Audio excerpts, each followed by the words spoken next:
today's Bible study topic is death. और आज हमारे बाइबल अध्ययन का विषय है मृत्यु।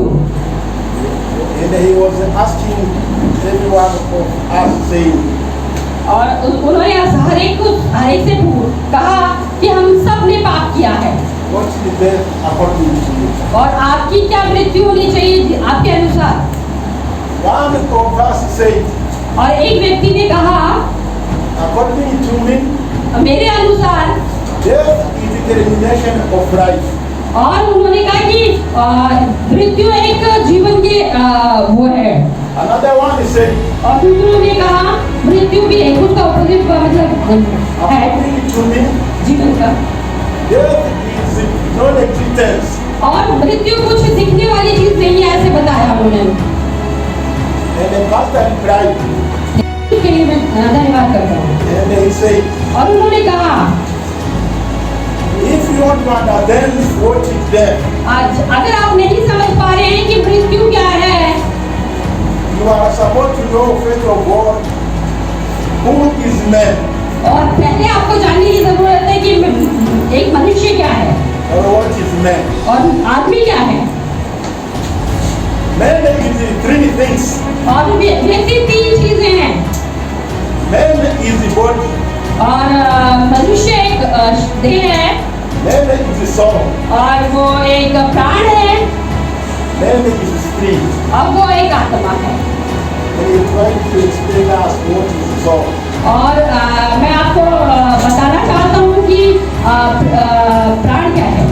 Soul is intellect, जो कि वो हमें इंटरटेक्ट करता है, emotion, वो उसमें भावनाएं होती हैं। not saying anything about spirit. और उन्होंने आत्मा के बारे में कुछ ज़्यादा नहीं बताया।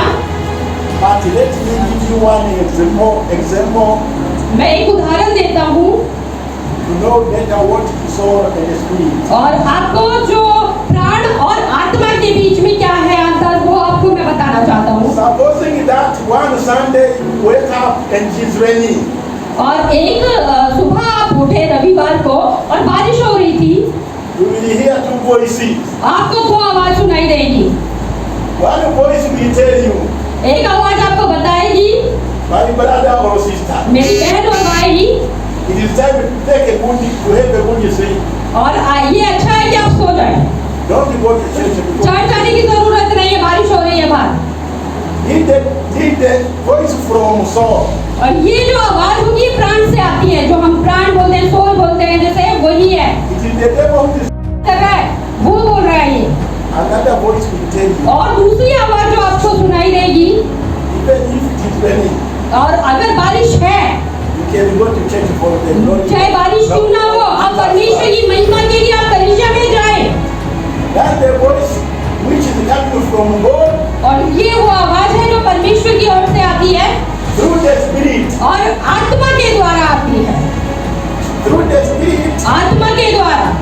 the Holy Spirit will tell you to avoid sin और पवित्र आत्मा हमें चाहती है कि हम पाप ना करें and do good things only. और अच्छी चीजें ही करें हम हमेशा। I think that you understand better what is soul and the spirit. इसी के द्वारा आप समझ पाएंगे प्राण और आत्मा क्या होती है। Another thing, और दूसरी बात, the Bible says that we are created in the image of God. और बाइबल बताती है कि आपकी जो सृष्टि की गई है परमेश्वर की हस्बैंड की तरह वो परमेश्वर दिखाई देते, ऐसा कुछ नहीं है। Of course not. वो नहीं है, Because God is a spirit. क्योंकि परमेश्वर आत्मा है। It means that we have the image of God in our spirit. और इसका मतलब ये है कि आप जो परमेश्वर के स्वरूप में है, आत्मा के द्वारा आत्मा में है, ना कि बाहर से देख के। ऐसा नहीं है। You understand what is spirit? The difference between spirit and soul. और एक और उदाहरण देकर मैं बताऊंगा कि प्राण और आत्मा में क्या अंतर होता है। Spirit and the soul, no, soul and the body will make you to be involved in sin. और जो देह और प्राण है वो आपको जरूर पाप करने के लिए उत्साहित कर सकते हैं, But the spirit will take you away from sin. लेकिन जो आत्मा कहेगी पाप ना करो। Amen. आमीन। Amen. Now we know what is man. और अब मैं आपको बताना चाहता हूँ कि आदमी मनुष्य क्या है। He said man is the body, spirit, And soul. and the soul. और मनुष्य एक प्राण और देह और आत्मा है। Now we can define what is death. और अब आप समझ पाएंगे कि मृत्यु क्या है। Pastor said पास्टर ने बताया death is the separation और मृत्यु जो है अलग करती है of soul, प्राण और देह से body and spirit. और आत्मा अलग होती है। Don't ask me when the soul is going in the spirit. और कभी ये ना कहें कि आपका प्राण जाएगा वही आत्मा है, यह ना कहें। What I only know is the body remain here, but so the spirit I don't know where they are going. ये याकूब समझ पाया I can summarize saying और मैं समराइज करूंगा। when the physical death occurs, जब शारीरिक मृत्यु होती है the soul and the spirit leave the body. और जब आत्मा और प्राण दोनों शरीर को छोड़ देते हैं Before death, you can see the body is breathing, और बिना मरे हुए हम देखते हैं कि मनुष्य सांस ले रहा होता है but when the soul and the spirit leave the body, nothing. और जब वो प्राण निकल जाता है तो वहाँ पे मृत्यु बस और कुछ नहीं रहती, बस देह रह जाती है। I think that man assumed what it is that death. और आप समझ पाए कि क्या होती है physical death. Second type of death, और दूसरी जो मृत्यु है spiritual death. जो कि आत्मिक मृत्यु है। Let us open our Bible, the book of Genesis, हम निकालेंगे उत्पत्ति की किताब chapter 2, 2 verses 16 and 17. 16 और 17। Then उत्पत्ति 2 का 16 और 17 we better understand what it ताकि आप अच्छी तरह से समझ सकें। और यहोवा परमेश्वर ने आदम को ये आज्ञा दी, तू वाटिका के सब वृक्षों का फल बिना कटके खा सकता है, पर भले और या बुरे के ज्ञान का जो वृक्ष है उसका फल तू कभी न खाना, क्योंकि जिस दिन तू उसका फल खाएगा उसी दिन अवश्य मर जाएगा। आमीन। English version. इंग्लिश में Bible says,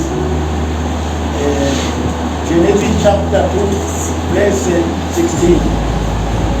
And the Lord God commanded the man, you are free to eat from any tree in the garden, 17, but you must not eat from the tree of the knowledge of good and evil. For when you eat of it, you will certainly die. Amen. आमीन। God commanded Adam, you are free to eat any food of this garden. आदम और हव्वा को परमेश्वर ने आज्ञा दी थी कि तुम इस वाटिका के हर एक फल को खा सकते हो, हर एक वृक्ष के फल को खा सकते हो, But परंतु don't eat the fruit from this tree of और एक जो भला और बुरे का जो वृक्ष है उसमें से आप फल मत खाना, because the day you will eat it, you will surely die. और जिस दिन आप उस फल को खाओगे उसी दिन आप मर जाओगे। And during that Bible study, Pastor asked us, और बाइबल अध्ययन में आप पास्टर ने हमसे पूछा when Adam and Eve ate, और जब आदम और ईव ने खाया they food, और बहुत साल जीवित रहे, but many years later they died.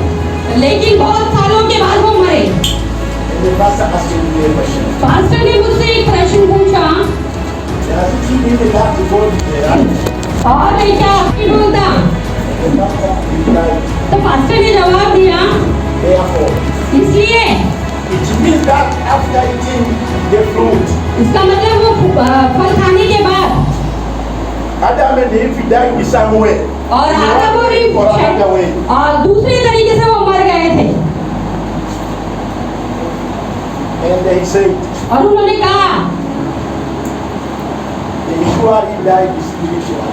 वो निश्चय रूप से आत्मिक रीति से मर चुके थे। When you die spiritually, जब हम आत्मिक रीति से मर जाते हैं you remain physically alive. और तब आप देह के रूप में तो जीवित रहते हैं। Then we are going to define what is spiritual death. और अब मैं आपको डिफाइन करके बताऊंगा कि आत्मिक मृत्यु क्या है। Spiritual death is the separation of man from God because of sin. और जो आत्मिक मृत्यु वो होती है वो परमेश्वर से आपका जो देह के रूप से आप अलग हो जाते हैं परमेश्वर से, आत्मिक रीति से अलग हो जाते हैं। It means that when we sin, we are separated from God. इसका मतलब कि जब हम पाप करते हैं तो परमेश्वर से अलग हो जाते हैं। We are no longer separated from God after sinning when we confess our sins. और तब तक जब तक कि हम अपने पापों को मान नहीं लेते तब तक हम परमेश्वर से अलग रहते हैं। My brother and sister, मेरे भाई और बहनों, on this one, और इसके लिए request you something. मैं आपसे अनुरोध करना चाहता हूँ कुछ। Whenever you sin, जब भी कोई पाप करते हैं make sure you confess it. और आपको उसी समय परमेश्वर के सामने जाकर क्षमा मांग लेना चाहिए। Imagine, और कल्पना कीजिए you sin, you don't confess, अगर आपने पाप किया और आपने नहीं अंगीकार किया and you die, unconfessed sin. और अगर आप मर जाते हैं आपने अपने अपराधों को नहीं भी माना है I don't know where you will go. तो मैं नहीं जानता आप कहाँ जाएंगे Later we see where we will go. और आप देखेंगे कि कहाँ जाते हैं। So from today, तो आज remember, याद रखें anytime you sin, make sure you confess. और जब भी कभी कोई गलती या पाप हो जाता है आपको उसी वक्त क्षमा मांग लेना चाहिए। In order not to remain separated from God, और हमें इसका मतलब ये नहीं कि हम परमेश्वर से हमेशा अलग रहें, पाप करते रहें और गलतियां करते रहें और परमेश्वर से दूर रहते रहें। we always need a good relationship with God. और हमेशा हमें कोशिश करनी चाहिए कि हमें परमेश्वर के साथ एक अच्छा रिश्ता बना के रखना है।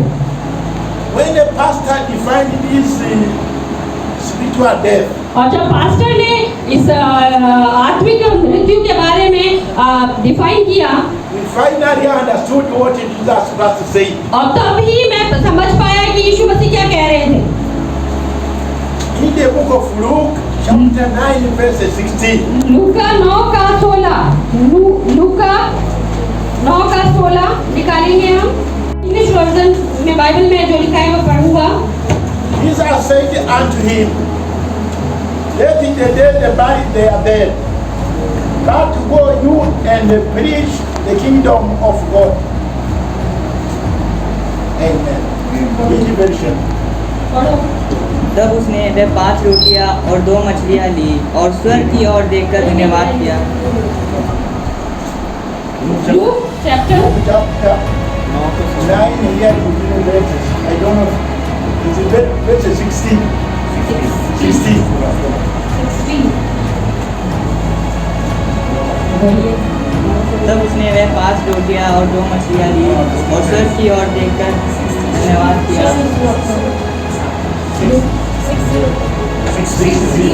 60 Not a 1, 60. मरे हुओं को अपने मुर्दे काटने दे, पर तू जाकर परमेश्वर के राज्य की कथा सुना। आमीन।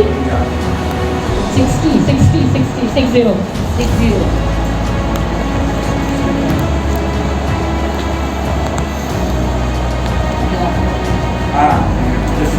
This version, Yeah. I think the amplified version explains another way nicely. It says, but Jesus told him, let the spiritual dead bury their own dead.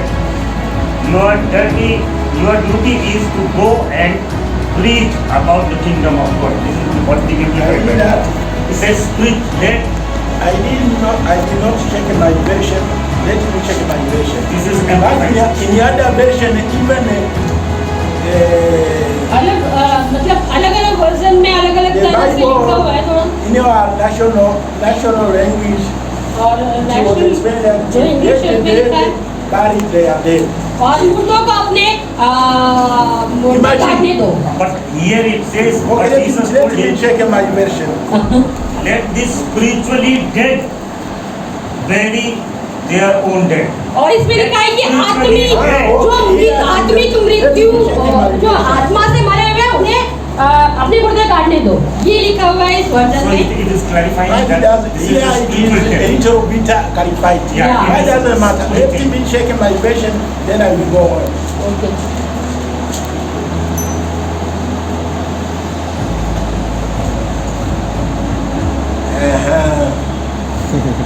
My version is like this one. This one. That's the one I wanted because of it.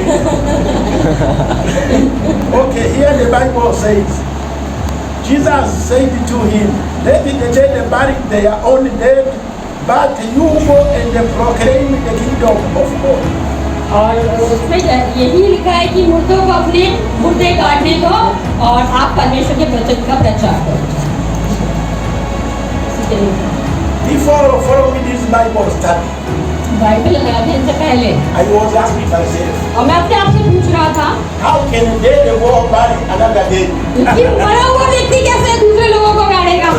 But Pastor Zungute told us, लेकिन pastor जुंगूसा ने मुझे बताया when Jesus Christ said let the dead go bury their dead, it means that let those who are dead spiritually go to bury those who are dead physically. और उन्होंने ये बताया कि जो आत्मिक रीति से मर गए हैं उन्हें ही अपने मुर्दे काटने दो, ये बताया उन्होंने मुझे। I explain you later on. और एक मैं और अच्छी तरह से एक्सप्लेन करना चाहूँगा। Supposing that there is a dead person here. और ये यहाँ पर एक मरा हुआ व्यक्ति है And suppose that they committed the sins and I do not confess. और अगर आपने पाप किया है और आपने अंगीकार नहीं किया पापों को, I'm spiritually dead. इसका मतलब कि आप आत्मिक रीति से मर और Somebody dead physically. जो शारीरिक रीति से जो मरे हुए हैं, मैं जैसे कि That's what Jesus Christ. यही यीशु मसीह ने बताया, जैसे कि शारीरिक रीति से जब हम मर जाते हैं और वो जो शारीरिक रीति से वाले ही आपको गाड़ते हैं, मतलब जबकि हम आत्मा से मर गए हैं तो वही लोग जो पाप करते हैं, गलतियां करते हैं, वही लोग हमें दफनाएंगे, ऐसे बताया उन्होंने। Now we are going to see the third type of death. और तीसरी तरह की मृत्यु क्या है उसे देखेंगे हम, Then the type of death is the eternal death. जो कि अनंत काल की मृत्यु है। जो अनंत काल की मृत्यु है वो है This is eternal separation from God. और ये अनंत काल तक परमेश्वर से अलग होना We will begin again. और फिर उसके बाद हम ना तो परमेश्वर के सम्मुख जाकर कोई क्षमा मांग सकते हैं, ना हमें मौका मिलेगा, मतलब कि वो अनंत काल की मृत्यु हो जाएगी। अगर और मैं यहाँ पे प्रॉपर्ली आपको बताना चाहता हूँ कि क्या किस तरह से है। और जैसे कि एक आत्मिक रीति से एक व्यक्ति जो शारीरिक मृत्यु पर पा लेता है और वो खत्म हो जाता है, वो प्रवेश कर लेता है अनंत काल की मृत्यु में। और यशायाह में हम पढ़ेंगे 66 और 24, यशायाह 66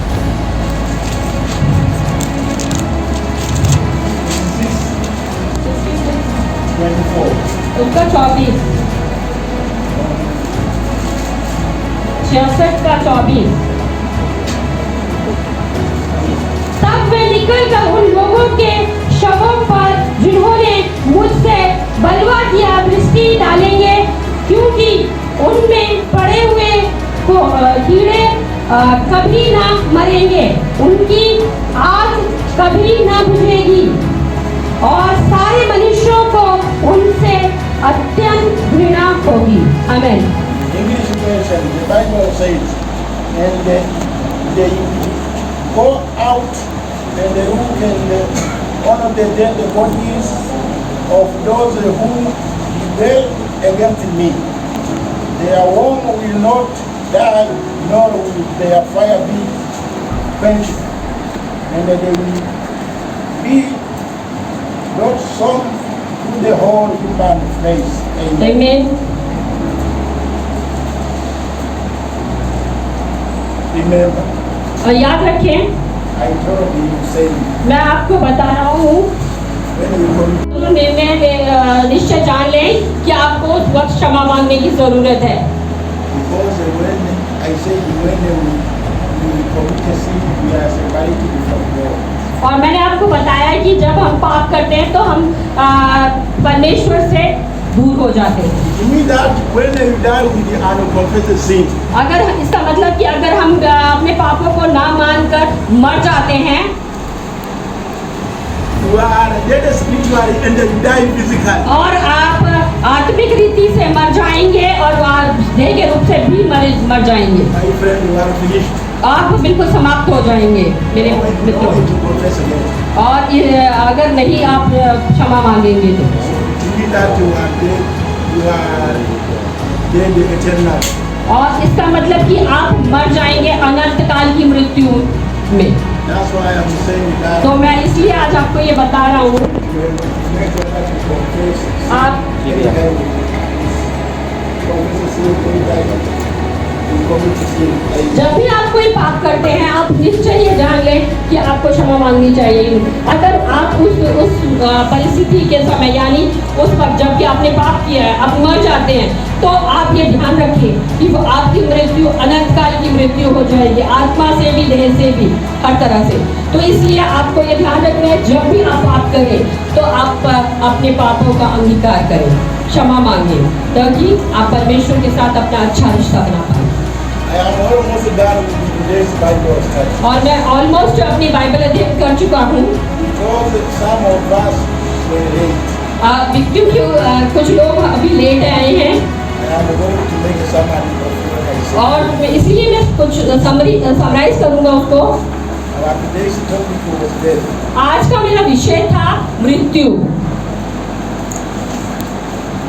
Normally we think that death is the termination of our life.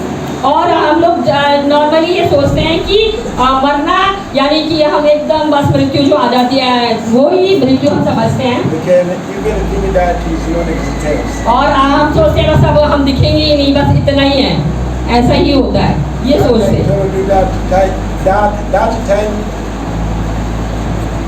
pastors always told us that is not like that. और जैसे कि मुझे पास्टर जुगूती ने उस समय बताया कि ऐसा नहीं होता है। To understand properly what death is, और अच्छी रीति से समझ पाए कि मृत्यु क्या है। we have to know first of all who man is और उससे पहले आपको ये समझना पड़ेगा कि एक मनुष्य क्या है or what man is. और मनुष्य है क्या। Man is body, मनुष्य एक देह है, man is soul, प्राण है, man is spirit. वो आत्मा है।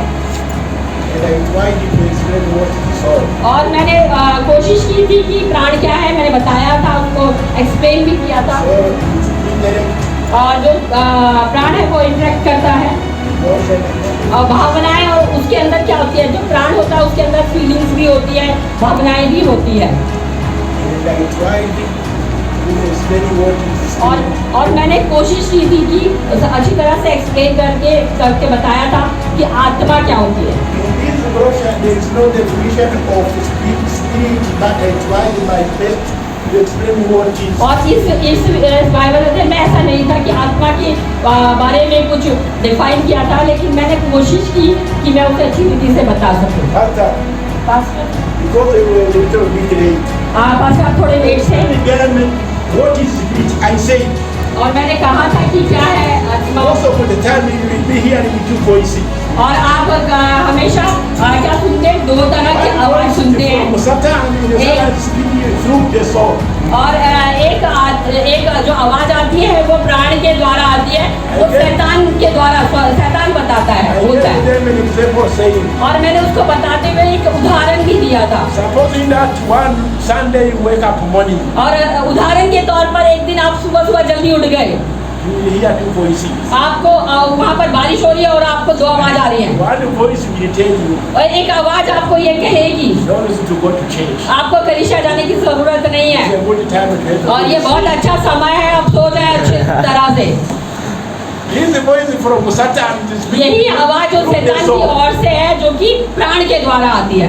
Another voice will say, और दूसरी आवाज जो मैंने बताई, even if it is raining, चाहे वो बारिश हो, go to church for the glory. कलीसिया में जाएं परमेश्वर की महिमा के लिए। And the Holy Spirit is speaking to you through और the वो Spirit. पवित्र आत्मा जो आत्मा के द्वारा आपसे बात कर रही है वहाँ पर। I say generally, और generally body and the spirit are making you to be involved in sin. और जो Body and the soul. शरीर और प्राण होते हैं दोनों मिले होते हैं, पाप के साथ जुड़े हुए होते हैं। Body and the soul will make you to be involved in sin. वो हमें कोशिश करते हैं कि हम पाप के साथ जुड़ जाएं, प्राण और देह। God will speak always tell you, don't sin, is not good. और आत्मा हमेशा हमें कहेगी कि प्राण आत्मा हमेशा ये कहेगी पाप ना करें क्योंकि ये गलत है और ये ना करें। And I also say the Bible says that we are created in the image of God. और मैंने ये बताया कि बाइबल बताती है कि आप परमेश्वर के स्वरूप में बनाए गए हैं। It does not mean that God looks like the God every man. इसका मतलब ये नहीं है कि हर महीने जो उनके जैसे परमेश्वर दिखाई देते हैं, ऐसा नहीं है। Because God is a spirit. क्योंकि परमेश्वर एक आत्मा है। It means that I have the image of God in my spirit. बस मैं आत्मा में, अंदर से जो आत्मा है मेरे अंदर, उसमें उसी वो जो आत्मा है वो मेरे परमेश्वर के स्वरूप में है, ना कि मैं बाहरी तौर से। ये ना सोचें। Then we define the death as separation of soul, spirit, and the body. और फिर मैंने बताया कि मृत्यु जो प्राण और देह और आत्मा से अलग होना यही है। Say that there are three types of और फिर मैंने बताया कि 3 तरह की मृत्यु होती है। Number one, physical पहली death, शारीरिक मृत्यु, when the soul and the spirit leave the body. और जब आपकी शारीरिक मृत्यु होती है तो प्राण और देह दोनों खत्म हो जाते हैं, मृत्यु हो जाती है उनकी। That is the automatically physical death. और यही एकांत शारीरिक मृत्यु है। Say that there is also spiritual death. और एक आत्मिक मृत्यु भी होती है, The separation from God because of sin. और वो परमेश्वर से अलग हो जाती है। कब? जबकि हम पाप करते हैं। आत्मिक मृत्यु तब होती है, जैसे कि मैंने बताया था जेनेसिस में, उत्पत्ति में भी बताया था, उत्पत्ति 2 का We have to make sure that we confess our sins. तो इसलिए निश्चय ये जाने, जब भी कोई भी गलती होती है, कोई भी पाप होता है, तो आपको क्या करना है? परमेश्वर की